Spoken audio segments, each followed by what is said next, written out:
Episode 15 की शुरुआत में त्यांग सीईओ जो को उनका नेकलेस वापस करते हुए कहती है कि मैं इसे फेंकने वाली थी क्योंकि मुझे ये डस्टबिन के पास पड़ा मिला था, बट अब आप यहाँ पे आ ही गए हैं तो आप इसे अपने पास रख सकते हैं। जिस पर सीईओ जो कहते हैं कि क्या तुम सच में इसे फेंकने वाली थी, तो त्यांग कहती है कि हाँ बिल्कुल। जिसके बाद सीईओ जो उस नेकलेस को फेंकने जाते हैं, बट जब वो देखते हैं कि त्यांग उन्हें रोकने उनके पास नहीं आ रही है तो सीईओ जो ऐसी एक्टिंग करने लगते हैं कि जैसे उन्हें काफी ज्यादा दर्द हो रहा है। जिसके बाद त्यांग भागकर उनके पास आती है एंड कहती है कि क्या आपको दर्द हो रहा है, तो सीईओ जो कहते हैं कि हाँ वो भी बहुत सारा। त्यांग कहती है कि बट मैंने तो सुना है कि आप फुली रिकवर हो चुके हैं। जिस पर सीईओ जो कहते हैं कि अगर तुझे कोई स्क्रू ड्राइवर से मारता ना तब तुझे पता चलता। जिसके बाद सीईओ जो त्यांग को पकड़ते हैं एंड कहते हैं कि मुझे घर ले चलो। त्यांग कहती है कि आप यहीं पे रुकिए, मैं आपकी हेल्प के लिए किसी और को बुला लाती हूँ।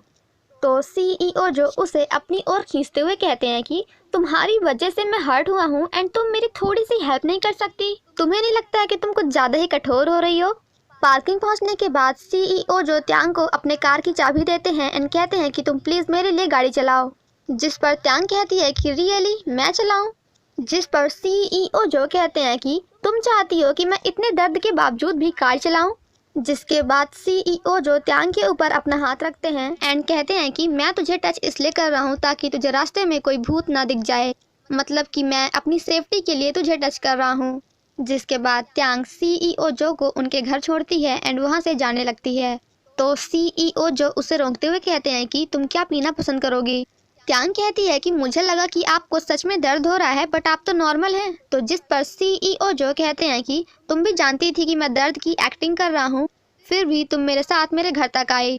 एंड देन त्यांग से कहते हैं कि मैं चाहता हूँ कि तू हमेशा मेरे साथ रहे एंड आज के बाद जब भी मैं तुझे सेड्यूस यानी कि बहकाने की कोशिश करूंगा तो तुझे मेरे पास आना होगा। त्यांग कहती है कि मुझे नहीं लगता है कि अब मैं आपके पास कभी वापस आ पाऊंगी, क्योंकि मुझे नहीं लगता है कि मुझे आपकी ज़रूरत है। जिसे सुनकर सीईओ जो थोड़ा शॉक्ड हो जाते हैं एंड देन कहते हैं कि तुझे मेरी ज़रूरत क्यों नहीं है, क्या मैं तेरा डिफेंस शील्ड नहीं हूँ? जिस पर त्यांग कहती है कि डिफेंस शील्ड तो आप अभी भी हैं, बट आप पहले जितना अट्रैक्टिव नहीं है। पहले जो चीज़ मुझे आपकी ओर अट्रैक्ट करती थी अब आप में वो बात नहीं रही। त्यांग के जाने के बाद सीईओ जो अपने आप से कहते हैं कि तुम अब अट्रैक्टिव नहीं हो, आज से पहले तुमसे ये बात किसी ने नहीं कही। जिसके बाद सीईओ जो मैडम गो के पास जाते हैं एंड उनसे कहते हैं कि त्यांग से कॉन्ट्रैक्ट तोड़ने के लिए आपको कितने पैसे चाहिए, एंड अगर पैसे लेने के बाद भी आपने त्यांग का पीछा नहीं छोड़ा ना तो इस बार शादी कराने वाला मैं बनूंगा एंड आपकी शादी आपके ही किसी भूत से करा दूंगा, बट उसके लिए आपको पहले मरना होगा। मैडम गो बिना पैसे लिए ही सीईओ जो से कहती हैं कि आज के बाद मैं तुम्हारे एंड त्यांग के बीच में कभी नहीं आऊंगी। वहीं दूसरी तरफ त्यांग जब आत्माओं को लेने जा रही होती है तभी उसके पास सीईओ जो आते हैं एंड उसे बताते हैं कि मैंने तुम्हारा एंड मैडम गो का कॉन्ट्रैक्ट कैंसिल करवा दिया है, मुझे थैंक यू कहने की कोई ज़रूरत नहीं है, बस इतना कह दो कि मैं अट्रैक्टिव हूँ। त्यांग कहती है कि वैसे भी मैंने वो कॉन्ट्रैक्ट सिर्फ और सिर्फ आपको बचाने के लिए साइन किया था, तो आपने उसे कैंसिल करवा दिया तो कोई बड़ी बात नहीं है एंड अब आप अपने घर जा सकते हैं। तो जिस पर सीईओ जो त्यांग पे गुस्सा करते हुए कहते हैं कि आज तूने मुझे ये तीसरी बार गेट लॉस्ट बोला है। तभी त्यांग के पास एक दादी जी की आत्मा आती है एंड उनसे हेल्प मांगती है। जिसके बाद त्यांग उनके साथ जाने लगती है, बट सीईओ जो से कहती है कि प्लीज़ आप मुझे टच मत करिएगा वरना ये दादी जी यहाँ से गायब हो जाएंगे एंड क्योंकि अब मैं अपना काम करने जा रही हूँ तो अब आप अपने घर जाइए। जिसे सुनकर सीईओ जो कहते हैं कि ये चौथी बार हो गया जब इसने मुझे गेट लॉस्ट बोला है, बट फिर भी सीईओ जो अपने घर नहीं जाते हैं एंड त्यांग को फॉलो करते हैं। जिसके बाद त्यांग दादी जी के बेटे की हेल्प करती है जो कि ड्रिंक करके रास्ते में पड़े होते हैं। त्यांग सीईओ जो से कहती है कि मैं नहीं चाहती हूँ कि मेरे कारण आप दोबारा हर्ट हों, क्योंकि मैं जिन चीज़ों को देख सकती हूँ उन्हें आप कभी भी नहीं देख सकते हैं। तो जिस पर सीईओ जो उसे अपना हैंड देते हुए कहते हैं कि मेरा हाथ पकड़ो एंड तुम भी इन चीज़ों को देखना बंद करो। जिस पर त्यांग कहती है कि मैं ऐसा नहीं कर सकती बिकॉज मेरी दुनिया आपकी दुनिया से अलग है। जिस पर सीईओ जो कहते हैं कि इसका मतलब अब तुम सच में मेरे बिना रह सकती हो, इससे पहले कि तुम मुझे 5वीं बार गेट लॉस्ट बोलो मैं यहाँ से खुद ही चला जाता हूँ। सीईओ जो के जाने के बाद त्यांग के पास एक बच्चे की आत्मा आती है एंड उसे अपने साथ एक आदमी से मिलाने ले जाती है। वो आदमी त्यांग को देखकर एंड काफ़ी इमोशनल होकर त्यांग से कहता है कि गोंगशिल क्या मैं तुम्हें याद हूँ? तो त्यांग कहती है कि हाँ बिल्कुल, क्योंकि मैंने आपको अपने सपनों में कई बार देखा है। तो जिस पर वो आदमी कहता है कि वो सपना नहीं बल्कि रियलिटी थी, क्योंकि जब तुम्हारी बॉडी 3 सालों तक कोमा में थी तब तुम्हारी आत्मा मेरे पास थी, क्योंकि मैं भी आत्माओं को देख सकता हूँ। जिसके बाद वो दोनों एक दूसरे को देखकर काफी इमोशनल हो जाते हैं। वहीं सीईओ जो भी त्यांग को याद कर रहे होते हैं। वो आदमी त्यांग से कहता है कि सबसे पहले मैंने ही तुम्हारी बॉडी को हॉस्पिटल पहुंचाया था, क्योंकि तुम्हारी आत्मा ने मुझे आकर बताया था कि तुम्हारी बॉडी पहाड़ों के बीच में फंसी हुई है। जिस पर त्यांग कहती है कि इसका मतलब मैं 3 सालों तक घोस्ट बनकर आपके साथ थी, तो क्या इसीलिए मैं आत्माओं को देख सकती हूँ? तो वो आदमी कहता है कि इसका आंसर तो मुझे भी नहीं पता है। त्यांग पूछती है कि जब मैं 3 सालों तक तुम्हारे साथ थी तो हम कहाँ थे? जिस पर वो आदमी त्यांग को एक बुक देते हुए कहता है कि इस बुक के अंदर जितने भी प्लेसेस की फोटो हैं, उन प्लेसेस में तुम्हारी आत्मा हमेशा मेरे साथ थी। वो आदमी ताएक वांगशिल से कहता है कि क्या तुम दोबारा मेरे साथ इन प्लेसेस पे चलना चाहती हो? एंड देन कहता है कि आई थिंक तुम्हें मेरे साथ दोबारा इन प्लेसेस पे चलना चाहिए। क्या पता कि इससे तुम्हारी उन 3 सालों की मेमोरीज वापस याद आ जाएं, जब तुम आत्मा बनकर इधर उधर भटक रही थी और हमेशा मेरे साथ थी। घर आने के बाद त्यांग अपने मन में कहती है कि इसका मतलब इस दुनिया में मेरे अलावा एक दूसरा पर्सन भी है जो कि आत्माओं को देख सकता है। नेक्स्ट मॉर्निंग जब सीईओ जो अपने ऑफिस जाते हैं तो वो सेक्रेटरी किम को देखकर काफ़ी खुश हो जाते हैं। एंड यहाँ पे फाइनली सेक्रेटरी किम उन्हें बता देते हैं कि मैं चाही जो एंड हन्ना का अंकल हूँ, जिसे सुनकर सीईओ जो कम्प्लीटली शॉक्ड हो जाते हैं। वहीं दूसरी तरफ कांगवो भी ये बात ताएक वांगशिल को बता देता है। द नेक्स्ट सीन में हम सीईओ जो सेक्रेटरी किम एंड हन्ना को साथ में बैठे देखते हैं, जहाँ सीईओ जो हन्ना से पूछते हैं कि तुम हमेशा मुझे फॉलो क्यों करती थी? तो जिस पर हन्ना कहती है कि जब मैं चाहिजो से मिली थी तो उसने मुझे आपके बारे में बताया था एंड तब से मैं भी आपको पसंद करने लगी थी। एंड देन कहती है कि मुझे ये जानकर बहुत दुख हुआ कि चाहिजो ही किडनैपर थी, बट मेरे अंकल को पता होगा कि मैं ऐसे काम कभी भी नहीं कर सकती हूँ। तो जिस पर सेक्रेटरी किम सीईओ जो से कहते हैं कि हन्ना एक काफी अच्छी एंड दयालु लड़की है, वो ऐसे काम सिर्फ और सिर्फ पैसों के लिए कभी भी नहीं कर सकती है, बिकॉज उसकी फैमिली तो ऑलरेडी काफ़ी रिच है। तो सीईओ जो सेक्रेटरी किम की बात मानकर हन्ना को छोड़ देते हैं। हन्ना कहती है कि मैं यहाँ से बहुत जल्द ही इंग्लैंड वापस चली जाऊंगी। द नेक्स्ट सीन में सेक्रेटरी किम सीईओ जो से बता रहे होते हैं कि मैं आपके पास सिर्फ और सिर्फ चाहिजो की मौत का पता लगाने आया था, बट जब मैंने आपको गहरे सदमे में देखा तो मैं आपकी हेल्प करने लगा। सीईओ जो कहते हैं कि स्टार्टिंग में मैंने आपको अपना रिकॉर्डर बनाया था, बट लगता है कि मैंने आपको अपने बारे में कुछ ज़्यादा ही बता दिया था। जिस पर सेक्रेटरी किम कहते हैं कि अगर आप नहीं चाहते हैं कि मैं आपके साथ रहूं तो मैं किंगडम छोड़कर कल ही यहाँ से चला जाऊंगा। ये सुनने के बाद सीईओ जो कहते हैं कि आप बिल्कुल जा सकते हैं। आफ्टर दैट सेक्रेटरी किम वहाँ से चले जाते हैं, बट इस बात से दोनों बहुत ही ज़्यादा हर्ट होते हैं। सेक्रेटरी किम जब हन्ना के साथ होते हैं तो त्यांग उनसे मिलने आती है, जिस पर सेक्रेटरी किम कहते हैं कि क्या तुम्हें भी लगता है कि मैंने यहाँ पे सभी को धोखा दिया है? तो त्यांग कहती है कि बिल्कुल नहीं, बिकॉज मैंने चाहिजो की आत्मा को आपके आसपास कभी नहीं देखा है। हन्ना त्यांग से कहती है कि क्या तुम सच में चाहिजो की आत्मा को देख सकती हो? तो त्यांग कहती है कि हाँ बिल्कुल, एंड चाहिजो ने मुझसे कहा है कि उसे अपने पार्टनर को बचाना है। ये सुनने के बाद हन्ना स्माइल करते हुए कहती है कि अगर चाहिजो की आत्मा अपने साथी को बचाना चाहती है तब तो उसे पकड़ना और भी ज्यादा मुश्किल होगा। वहीं दूसरी तरफ कांगवो सीईओ जो से कहता है कि क्या आपको सच में लगता है कि हन्ना ने कुछ भी नहीं किया है? तो जिस पर सीईओ जो कहते हैं कि मुझे पता है कि हन्ना ही चाहिजो की पार्टनर थी, बट मैं कुछ भी नहीं कर सकता हूँ बिकॉज मेरे पास कोई एविडेंस नहीं है। कांगवो सीईओ जो से कहता है कि भले ही चाहिजो मर गई है एंड आप उससे नफरत करते हैं, फिर भी आपको नहीं लगता है कि आपको चाहिजो के बारे में पता लगाना चाहिए कि आखिर उसके साथ हुआ क्या था?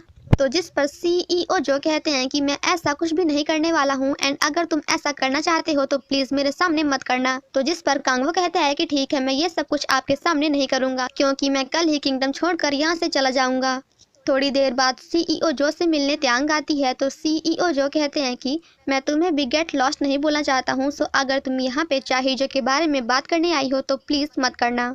एंड देन कहते हैं कि अब मैं चाहिजो से नफरत नहीं करता हूँ बिकॉज अब मैं सब कुछ पढ़ सकता हूँ।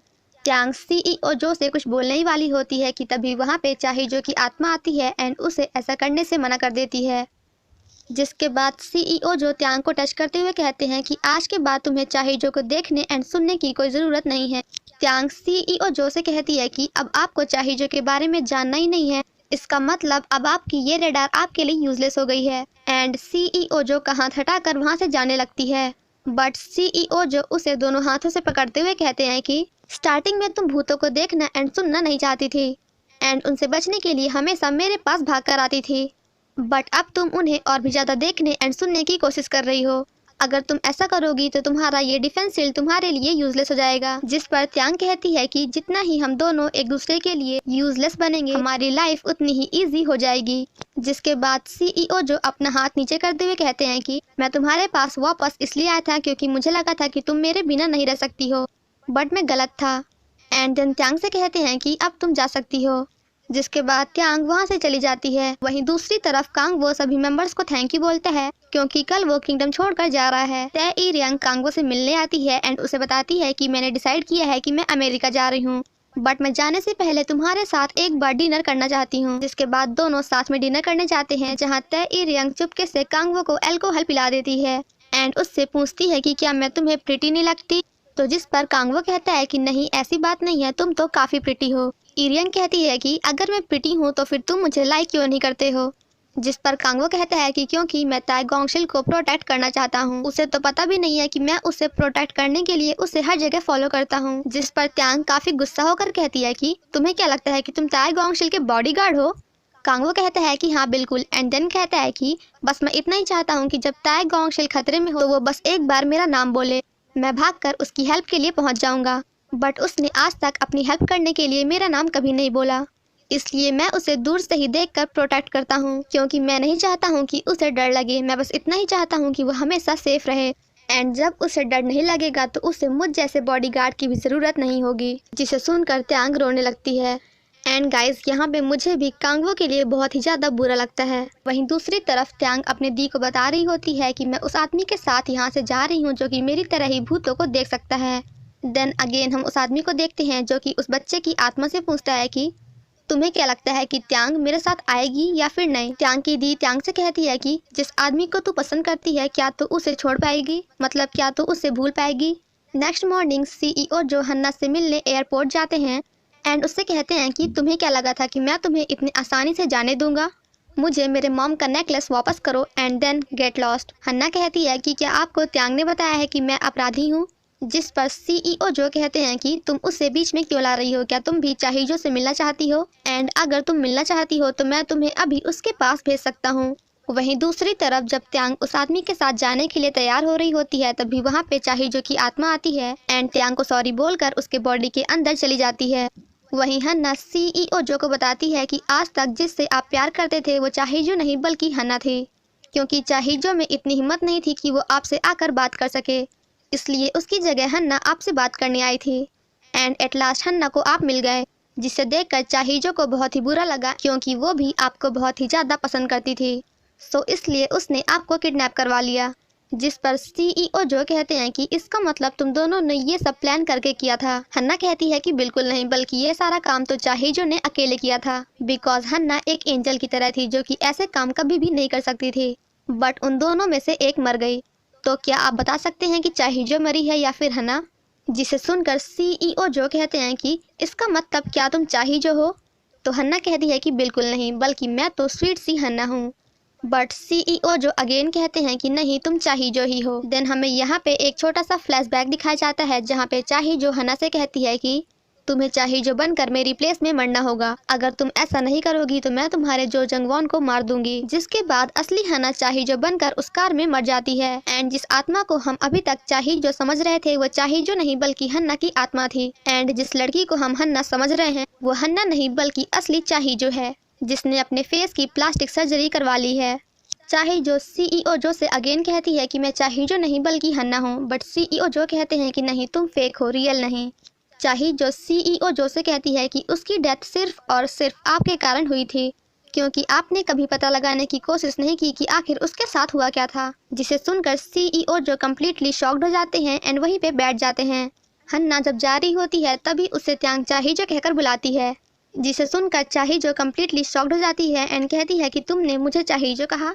तो त्यांग कहती है कि हाँ बिल्कुल, बिकॉज अभी तुम्हारी बॉडी के अंदर त्यांग नहीं बल्कि तुम्हारी बहन हन्ना है एंड सिर्फ और सिर्फ मुझे ही पता है कि तुम चाहिजो हो एंड मेरी जगह हन्ना बनकर रह रही हो। एंड मरने से पहले तुमने मुझसे कहा था कि मुझे उसी कार में चाहिजो बनकर मरना होगा, वरना तुम जो जंगवॉन को मार दोगी। जिसे सुनकर चाहिजो को कंफर्म हो जाता है कि ये तो मेरी बहन हन्ना है। त्यांग कहती है कि तुम मेरी जगह हन्ना बन के रह रही हो तो मैं भी त्यांग की बॉडी की हेल्प से दोबारा जिंदा हो सकती हूँ। एंड एंड वैसे भी मैं सिर्फ और सिर्फ तुम्हारे कारण ही मरी थी, तो अब मुझे वापस जिंदा भी तुम्ही को करना होगा। प्लीज़ मेरी हेल्प करो बिकॉज हम सिस्टर्स हैं। तो जिस पर चाहिजो कहती है कि ठीक है, मैं तुम्हारी हेल्प करने के लिए तैयार हूँ। जैसे मैं चाहिजो होकर हन्ना की लाइफ को एंजॉय कर रही हूँ, वैसे ही तुम हन्ना होकर ताएगोंगशिल की लाइफ को एंजॉय करना। वहीं दूसरी तरफ सीईओ जो को त्यांग की बात याद आती है, जिसने कहा था कि अगर आपको किसी चीज़ से डर लगती है तो उससे भागिए मत। जिसके बाद सीईओ जो हन्ना के पास जाते हैं, बट रास्ते में कांग वो उन्हें पकड़ लेता है एंड बताता है कि हम चाहिजो की सारी बातों को रिकॉर्ड कर रहे हैं। वहीं दोनों बहनें एक दूसरे का हाथ पकड़ती हैं एंड देन यहाँ पे चाहिजो को पता चलता है कि त्यांग के बॉडी के अंदर हन्ना नहीं बल्कि खुद त्यांग है। त्यांग कहती है कि हन्ना तुम्हें हमेशा बचाना चाहती थी, बट तुम उसके प्यार को कभी समझ ही नहीं पाए। ये सब सुनने के बाद चाहिजो त्यांग पे गुस्सा करती है एंड कहती है कि तुमने मुझे पागल बनाया। तो जिस पर त्यांग कहती है कि अभी तक तुम सबको धोखा दे रही थी, तो मैं तुम्हें एक बार तो दे ही सकती हूँ। तभी वहाँ पे सेक्रेटरी किम आते हैं एंड चाहिजो को एक मूर्ति दिखाते हुए कहते हैं कि तुम कुछ भूल रही हो। आफ्टर दैट वो उसे नीचे गिरा देते हैं, जिसमें से सीईओ जो की मॉम का 10 बिलियन वॉन वाला नेकलेस बाहर निकलता है। एंड यहाँ पे हमें पता चलता है कि ये सब चाहिजो ने सीईओ जो की मॉम के नेकलेस के लिए नहीं किया था, बल्कि ये सब तो उसने हन्ना की लाइफ को पाने के लिए किया था, ताकि उसके मरने के बाद उसकी जगह वो हन्ना की लाइफ एंजॉय कर सके। आफ्टर दैट पुलिस आकर हन्ना को अपने साथ ले जाती है। वहीं हम त्यांग को कांगवो के साथ देखते हैं, बट जैसे ही उसे सामने सीईओ जो काफी सैड दिखते हैं, तो वो उसके पास चली जाती है एंड उन्हें एक प्यारी सी स्माइल देती है। वहीं कांगवो उसे दूर से देखता रहता है। चाहिजो की आत्मा सीईओ जो से कहती है कि आई होप कि अब मैं तुम्हारे दर्द की वजह नहीं हूँ। वहीं सीईओ जो भी हन्ना को सॉरी बोलते हैं, बिकॉज वो बिना सच्चाई जाने इतने सालों तक हन्ना से नफरत करते रहे। जिसके बाद हन्ना सीईओ जो को पहले की तरह टच करती है एंड इसी के साथ ये एपिसोड यहाँ पे नहीं खत्म होता है, बल्कि चाहिजो की आत्मा को शांति मिल जाती है। सीईओ जो त्यांग को रोता हुआ देखते हैं, तो वो उससे पूछते हैं कि आखिर तू क्यों रो रही है। तो जिस पर त्यांग कहती है कि मैं आपकी जगह पे रो रही हूँ बिकॉज आप रोने में अच्छे नहीं हैं। वहीं दूसरी तरफ वो आदमी एयरपोर्ट में त्यांग के आने का वेट कर रहा होता है। त्यांग सीईओ जो को बताती है कि मैं यहाँ से जा रही हूँ, तो सीईओ जो कहते हैं कि तू कहाँ जा रही है। जिस पर त्यांग कहती है कि मैं अभी अभी एक आदमी से मिली हूँ जो कि मेरी तरह ही भूतों को देख सकता है एंड मैं उसी के साथ यहाँ से दूर जा रही हूँ। त्यांग सीईओ जो से कहती है कि जब आप मेरे पास आत्मा बनकर आए थे, तो आपने कहा था कि मैं बिल्कुल सन की तरह साइन करती हूँ, बट आई थिंक कि मैं सिर्फ और सिर्फ आत्माओं के लिए ही सन की तरह साइन करती हूँ। आफ्टर दैट वह रोते हुए कहती है कि लेकिन जब भी मैं आपके साथ होती हूँ, तो मुझे ऐसा फील होता है कि मैं एक अनलकी सन हूँ हु मेक्स पीपल डाई, मतलब कि मैं एक ऐसा अनलकी सन हूँ जिसके कारण लोग मर जाते हैं एंड इसलिए अब मैं अपने आप से नफरत करने लगी हूँ। जिसे सुनकर सीईओ जो भी इमोशनल हो जाते हैं एंड त्यांग से कहते हैं कि क्या सिर्फ और सिर्फ मेरे कारण तुम अपने आप से नफरत करने लगी। त्यांग रोते हुए सीईओ जो से कहती है कि प्लीज़ आप मुझसे कहिए कि मैं आपकी लाइफ से दूर चली जाऊँ। सीईओ जो त्यांग से कहते हैं कि मैं अभी तक तुम्हें गेट लॉस्ट इसलिए बोलता था क्योंकि मुझे पता था कि तुम दोबारा मेरे पास आओगी एंड मेरी लाइफ में अगेन सन की तरह साइन करोगी। मैं तुम्हें फिर से गेट लॉस्ट कहने का ट्राई करता हूँ, तुम्हारा जो मन होगा वो करना। जिसके बाद सीईओ जो त्यांग से कहते हैं कि get lost my son. After that ताएगोंगशिल वहाँ से चली जाती है एंड वह एक बार भी पीछे मुड़कर नहीं देखती। वहीं सीईओ जो त्यांग को दूर से देख रहे होते हैं एंड काफ़ी इमोशनल होकर कहते हैं कि अगर मेरी लाइफ से मेरा सन ऐसे चला जाएगा तब तो ये मुझे डिस्ट्रॉय कर देगा, यानी कि मेरे सन के जाने के बाद मैं तो बर्बाद हो जाऊंगा। इसी के साथ हमारा ये सैड सा एपिसोड यहीं पे ख़त्म हो जाता है। प्लीज़ गाइस डोंट क्राई, मैं मजाक कर रही हूँ, मुझे पता है कि आप लोग रोओगे नहीं।